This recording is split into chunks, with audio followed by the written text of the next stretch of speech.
Marx has had more impact on actual events as well as on the minds of men than any other intellectual in modern times. The unfortunate reason for this is not primarily the attraction of his concepts and methodology, though both have had a strong appeal to unrigorous minds, but the fact that his philosophy has been institutionalized in two of the world's largest countries, Russia and China, and their many satellites. In this sense, he resembles St. Augustine, whose writings were most widely read among church leaders from the 5th to the 13th centuries, therefore playing a predominant role in the shaping of medieval Christendom. But the influence of Marx has been even more direct, since the kind of personal dictatorship he envisioned for himself, as we shall see, was actually carried into effect, with incalculable consequences for mankind, by his three most important followers, Lenin, Stalin, and Mao Zedong, all of whom in this respect were faithful Marxists. Marx was a child of his time, the mid-19th century, and Marxism was a characteristic 19th century philosophy in that it claimed to be scientific. Scientific was Marx's strongest expression of approval, which he habitually used to distinguish himself from his many enemies. Unfortunately for posterity, his work was very unscientific. He felt that he had found an explanation of human behavior in history akin to Darwin's theory of evolution. The notion that Marxism is a science, in a way no other philosophy has ever been or could be, is implanted in the public doctrine of the states his followers founded, so that it colors the teaching of all subjects in their schools and universities. This has spilled over into the non-Marxist world for intellectuals, especially academics, and the identification of Marxism with massive physical authority has tempted many teachers to admit Marxist science to their own disciplines, especially such inexact or quasi-exact subjects as economics, sociology, history, and geography.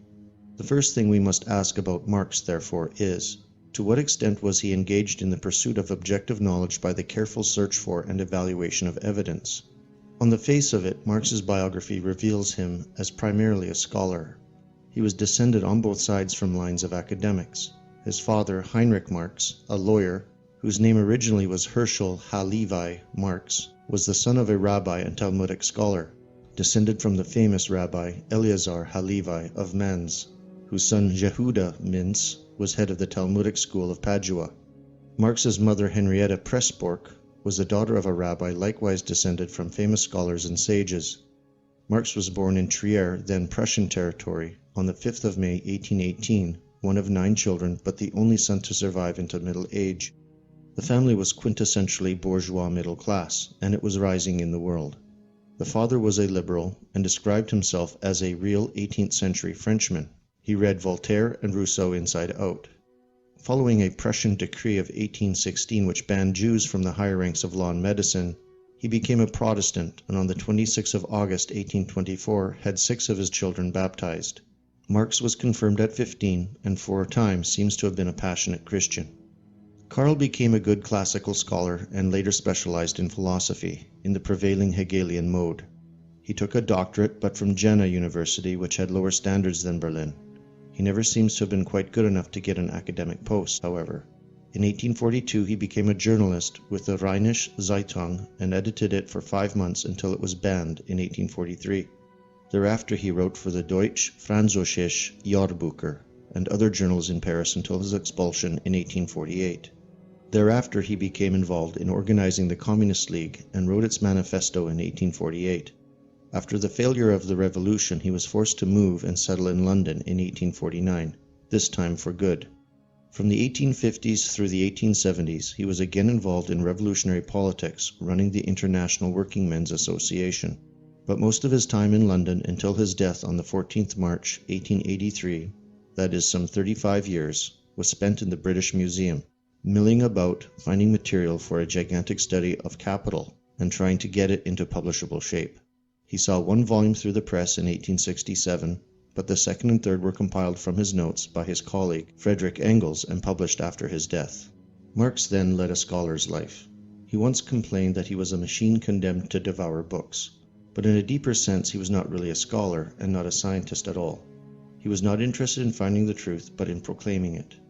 There were 3 strands in Marx: the poet, the journalist, and then the moralist. Each was important, and together they combined with his enormous will to make a formidable writer and seer. But there was nothing scientific about him. Indeed, in all matters, he was anti-scientific. Marx found his true form as a journalist, and in some ways he was a good one. Marx found planning, let alone writing, a major book not only difficult but impossible. Even Das Kapital is a series of essays glued together without any real form, but he was well suited to write short, sharp, opinionated reactions to events as they occurred. He believed, as his poetic imagination told him, that society was on the verge of collapse, so almost every big news story could be related to this general principle, giving his journalism a remarkable consistency.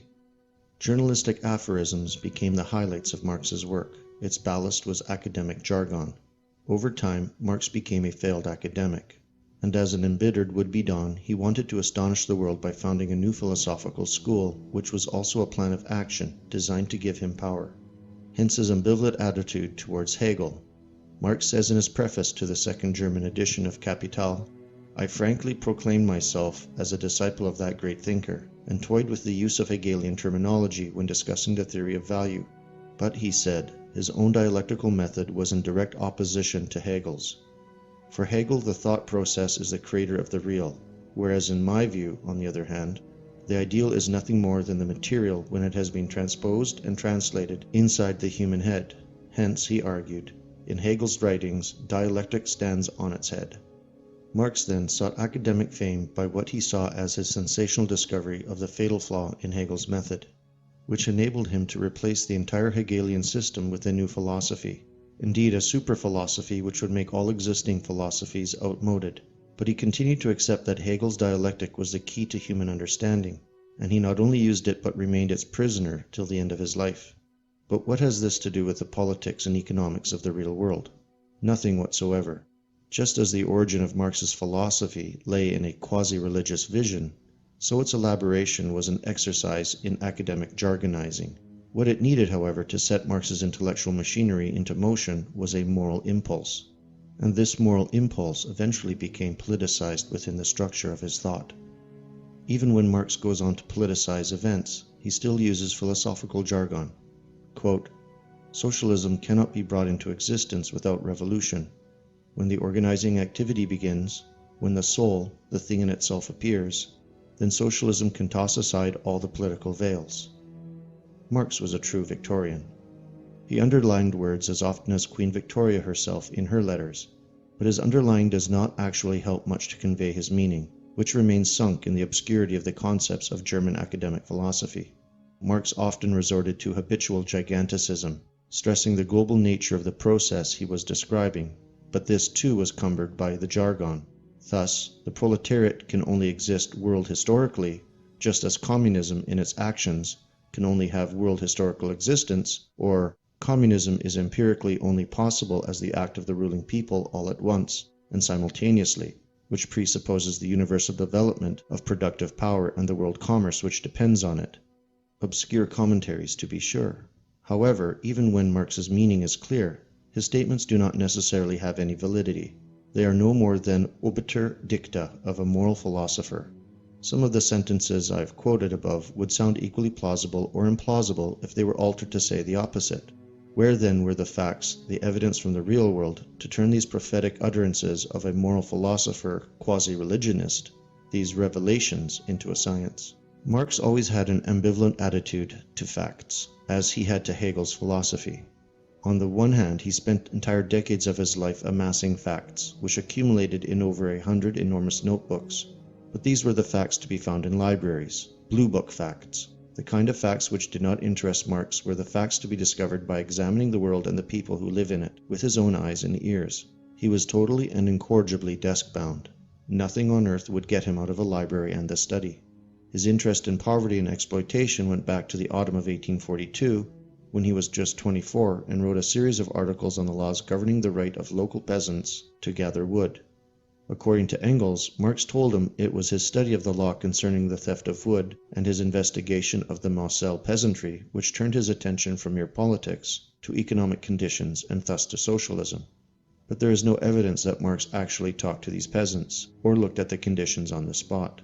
Again, in 1844, he wrote for the financial weekly Voorwaarts, or Forward, on an article on the plight of the Silesian weavers. But he never went to Silesia, or, for as far as we know, ever talked to a weaver of any description.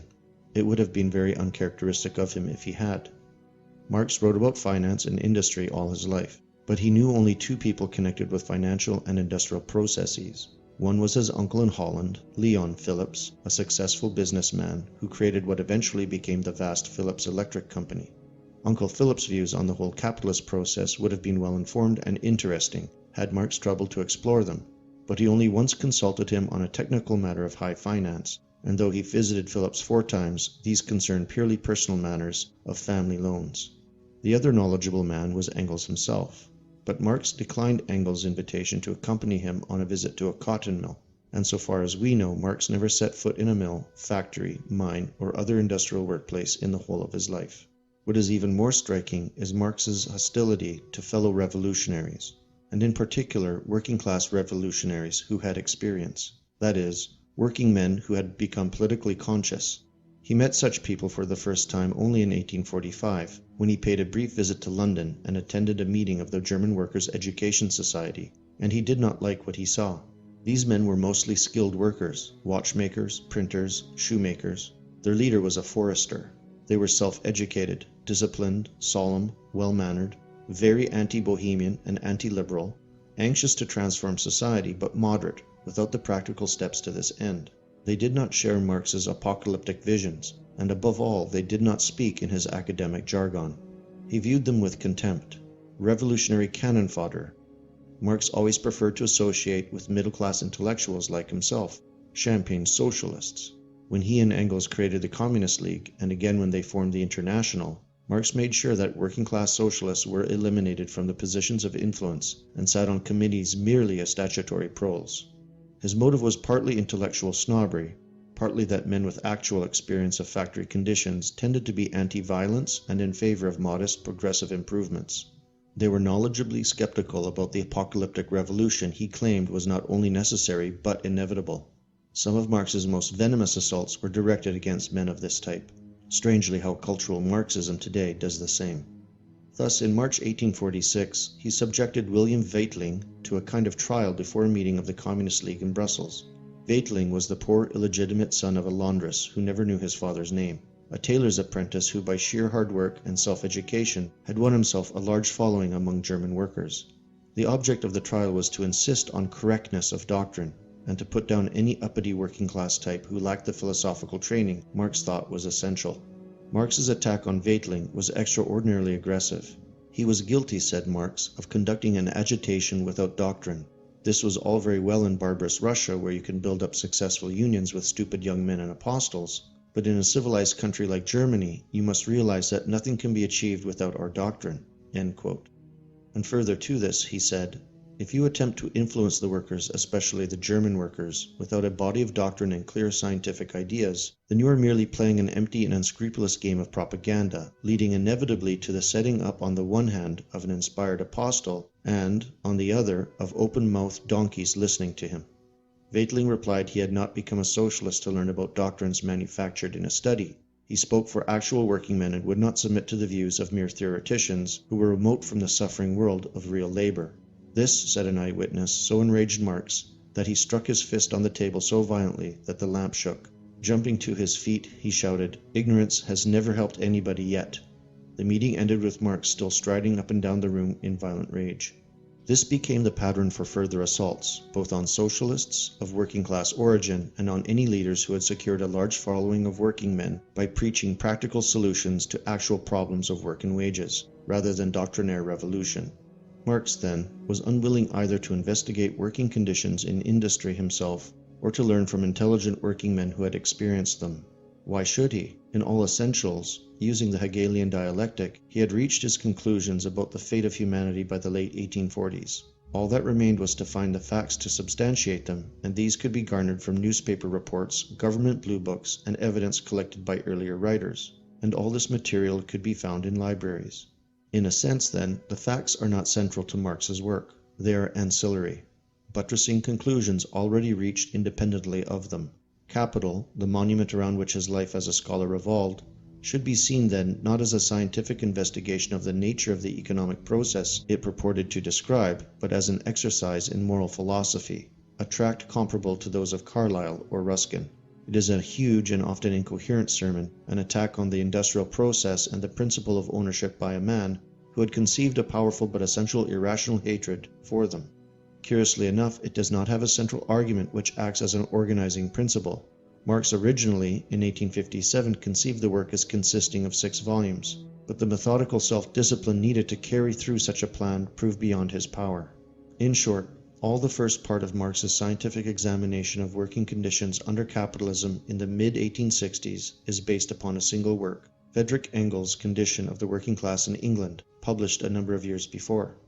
The truth is, even the most superficial inquiry into Marx's use of evidence forces one to treat with skepticism everything he wrote which relies on factual data. He simply cannot ever be trusted. The whole of the key Chapter 8 of Capital is a deliberate and systematic falsification to prove a thesis which an objective examination of the facts shows was untenable. His crimes against the truth fall under 4 heads. First, he uses out-of-date material because up-to-date material does not support his case. Second, he selects certain industries where conditions were particularly bad as typical of capitalism. This cheat was particularly important to Marx because without it he could not really have had Chapter 8 at all. His thesis was that capitalism produces ever-worsening conditions. The more capital employed, the more badly the workers had to be treated to secure adequate returns. The evidence he quotes at length to justify it comes almost entirely from small, inefficient, undercapitalized firms in archaic industries, which in most cases were pre-capitalist, i.e. pottery, dressmaking, blacksmiths, baking, matchmakers, wallpaper, and lace, for instance. Thirdly, using reports of the factory inspectorate, Marx quotes examples of bad conditions and ill-treatment of workers as though they were the inevitable norm of the system. In fact, these were the responsibility of what the inspectors themselves called the fraudulent mill owner, whom they were appointed to detect and prosecute, and who was thus in the process of being eliminated anyway.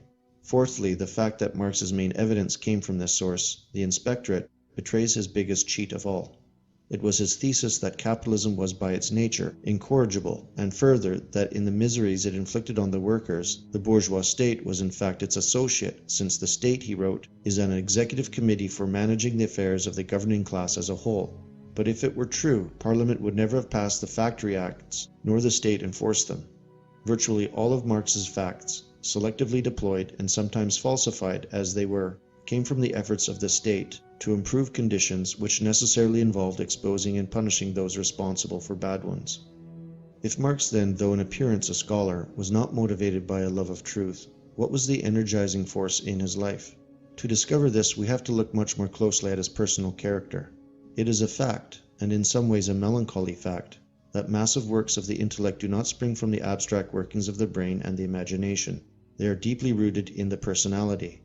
Marx is an outstanding example of this principle. We have already considered the presentation of his philosophy as the amalgam of his poetic vision, his journalistic skill, and his academicism, but it can be also shown that its actual content can be related to 4 aspects of his character: his taste for violence, his appetite for power, his inability to handle money, and above all, his tendency to exploit those around him. The undertone of violence always present in Marxism and constantly exhibited by the actual behavior of Marxist regimes was a projection of the man himself. Marx lived his life in an atmosphere of extreme verbal violence, periodically exploding into violent rows and sometimes physical assault. Marx's family quarrels were almost the first thing his future wife, Jennifer von Westphalen, noticed about him.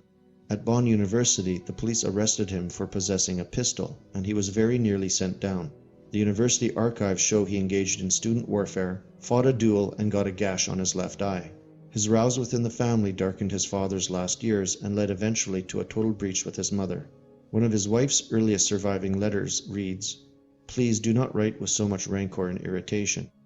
And it is clear that many of his incessant rows arose from the violent expressions he was prone to use in writing, and still more in speech, the latter often aggravated by alcohol. Marx drank daily, and often heavily, sometimes engaging in serious drinking bouts. Part of his trouble was that, from his mid-20s, Marx was always an exile living almost exclusively in expatriate, mainly German communities in foreign cities. He rarely sought acquaintances outside them and never tried to integrate himself. Moreover, the expatriates with whom he always associated were themselves a very narrow group interested wholly in revolutionary politics. This in itself helps to explain Marx's tunnel vision of life, and it would be difficult to imagine a social background more likely to encourage his quarrelsome nature, for such circles are notorious for their ferocious disputes. According to his wife, the rows were perpetual. In Paris, his editorial meetings in the Rue de Moulins had to be held behind closed windows, so that people outside could not hear the endless shouting. These rows were not aimless, however. Marx quarreled with everyone with whom he associated, from Bruno Bauer onwards, unless he succeeded in dominating them completely. As a result, there were many descriptions, mainly hostile, of the furious Marx in action. One associate of Marx's, a man by the name of Karl Heinzen, said that he had a habit of saying, "I will annihilate you." Perhaps not strangely, much of Marx's time was spent in collecting elaborate dossiers about his political rivals and enemies, which he did not scruple to feed to the police if he thought it would serve his turn. The big public rows, as for instance at the meeting of the International at The Hague in 1872, adumbrated the Règlement des Comptes of Soviet Russia. There is nothing in the Stalinist epoch which is not distantly prefigured in Marx's behavior there. Occasionally blood was indeed spilt. Marx was so abusive during his row with August von Willich in 1850 that the latter challenged him to a duel. Marx, though a former duelist, said he would not engage in the frolics of Prussian officers, but he made no attempt to stop his young assistant, Konrad Schramm, from taking his place, though Schramm had never used a pistol in his life, and Willich was an excellent shot. Schramm was wounded badly. How Marx actually saw the morality of his actions, whether distorting truth or encouraging violence, it is impossible to say. In one sense, he was a strongly moral person. He was filled with a burning desire to create a better world. Yet he ridiculed morality in the German ideology. He argued that it was unscientific and could be an obstacle to revolution. He seems to have thought it would be dispensed with the result of a quasi-metaphysical change in human behavior that the advent of communism would bring about. Like many self-centered individuals, he tended to think that moral laws did not apply to himself, or rather to identify his interests with morality as such. Certainly he came to see the interests of the proletariat and the fulfillment of his views as coextensive. In his testimony about Marx's political aims and behavior, it is notable how often the word dictator crops up. Anikoff called him the personification of a democratic dictator. An unusually intelligent Prussian police agent who reported on him in London noted, "The dominating trait of his character is an unlimited ambition and love for power. He is an absolute ruler of his party. He does everything on his own and gives orders on his own responsibility and will endure no contradiction." Von Teschau, who once managed to get Marx drunk and to pour forth his soul, gives a brilliant pen portrait of him. Quote, "He was a man of outstanding personality, with a rare intellectual superiority, and if his heart had matched his intellect and he had possessed as much love as hate, I would have gone through fire for him. But he is lacking in nobility of soul. I am convinced that a most dangerous personal ambition has eaten away all the good in him. The acquisition of personal power is the aim of all his endeavors." And Michael Bakunian's final judgment on Marx struck the same note. Quote, "Marx does not believe in God, but he believes much in himself and makes everyone serve himself. His heart is not full of love but of bitterness, and he has very little sympathy for the human race." Marx's habitual anger, his dictatorial habits, and his bitterness reflected no doubt his justified consciousness of great powers and his intense frustration at his inability to exercise them more effectively. As a young man he led a bohemian, often idle and dissolute life. In early middle age he still found it difficult to work sensibly and systematically, often sitting up all night talking, then lying half asleep on the sofa for most of the day. In late middle age he kept more regular hours, but he never became self-disciplined about work. Yet he resented the smallest criticism. It was one of the characteristics he shared with Rousseau, that he tended to quarrel with friends and benefactors, especially if they gave him good advice.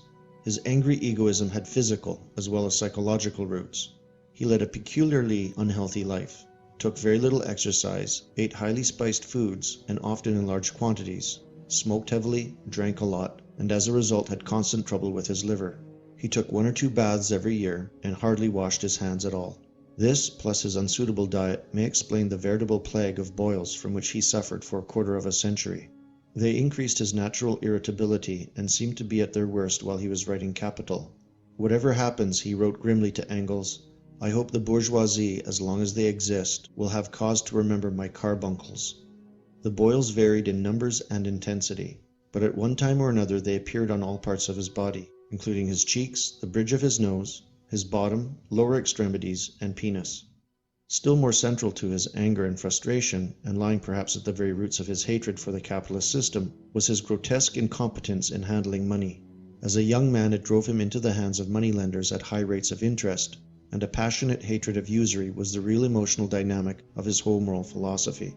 These troubles began at university and lasted his entire life. They rose from an essentially childish attitude. Marx borrowed money heedlessly, spent it, then was invariably astounded and angered when the heavily discounted bills plus interest became due. He saw the charging of interest, essential as it is to any system based on capital, as a crime against humanity and at the root of the exploitation of man by man, which his entire system was designed to eliminate. That was in general terms. But in the particular context of his own case, he responded to his difficulties by himself exploiting anyone within reach, and in the first place his own family. Money dominates his family correspondence. The last letter from his father, written in February of 1838, when he was already dying, reiterates his complaint that Marx was indifferent to his family, except for the purpose of getting their help, and complains, "You are now in the 4th month of your law course, and you have already spent 280 thalers. I have not earned so much throughout the entire winter." 3 months later, he was dead. Marx did not trouble to attend his funeral. Instead, he started putting pressure on his mother. He had already adopted a pattern of living off loans from friends and gouging periodic sums from the family. He argued that the family was quite rich and had a duty to support him in his important work. Apart from his intermittent journalism, the purpose of which was political rather than to earn money, Marx never seriously attempted to get a real job, though he once in London applied for a post as a railway clerk, being turned down on the grounds that his handwriting was too poor. Marx's unwillingness to pursue a career seems to have been the main reason why his family was unsympathetic to his pleas for handouts. His mother not only refused to pay his debts, believing he would then simply contract more, but eventually cut him off completely. Thereafter, their relations were minimal. In one last letter to him, she would write, "I wish you would accumulate capital instead of just writing about it."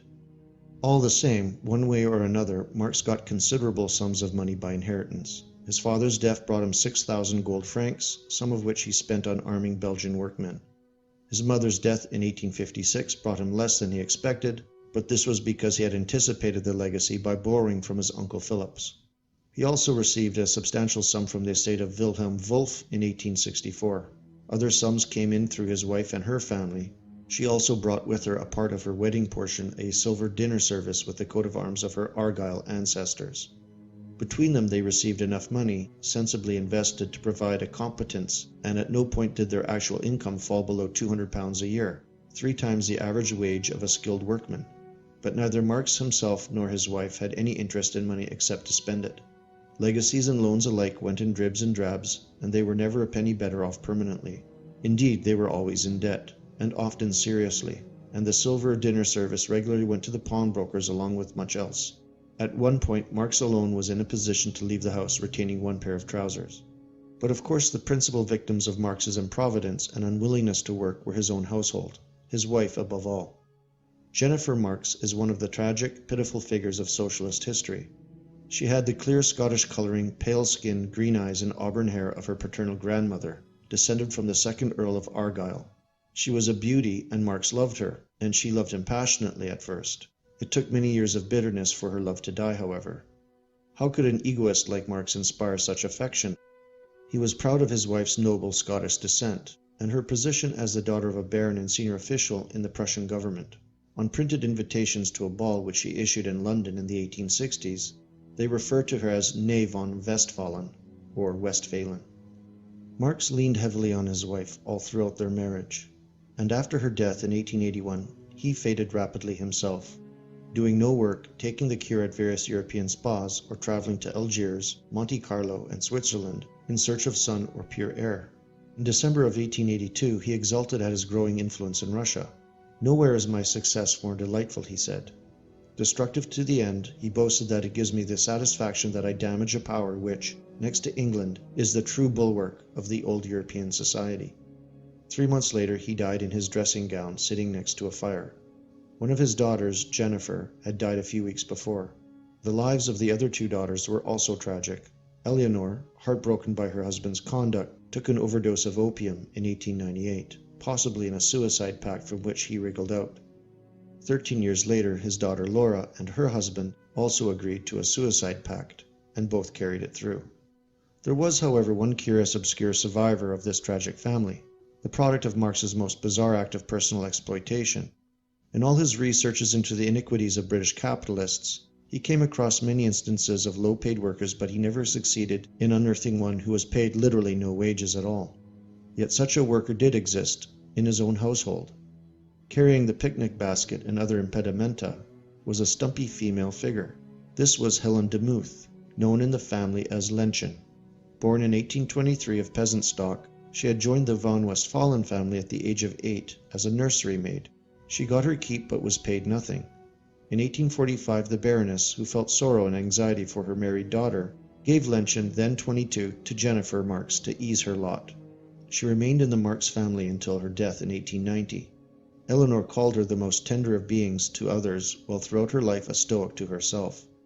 And as would be expected, Lenchen had a child by Karl. This child was born at the Soho address on 28 Dean Street on the 23rd of June 1851. It was a son registered as Henry Frederick de Muth. Marx refused to acknowledge his responsibility then or ever, and flatly denied the rumors that he was the father. This woman, then, was the only member of the working class that Marx ever knew at all, his one real contact with the proletariat. She helped raise his daughters, washed his breeches and darned his clothes, and never received a farthing for this. Their illegitimate son, Frederick, was brought up as a working-class lad, and in 1888, when he was just 36, he got his coveted certificate as a qualified engineer and fitter. He spent virtually all of his life in King's Cross and Hackney, and was a regular member of the Engineers' Union. But Karl Marx never knew him. They met only once, presumably when Frederick was coming up the outside steps from the kitchen, and he had no idea then that the revolutionary philosopher, his father, was the man pouring tea in the kitchen. He died in East London in January of 1929, by which time Marx's vision of the dictatorship of the proletariat had taken concrete and terrifying shape, and Stalin, the ruler who achieved the absolute power for which Marx had yearned, was just beginning his catastrophic assault on the Russian people.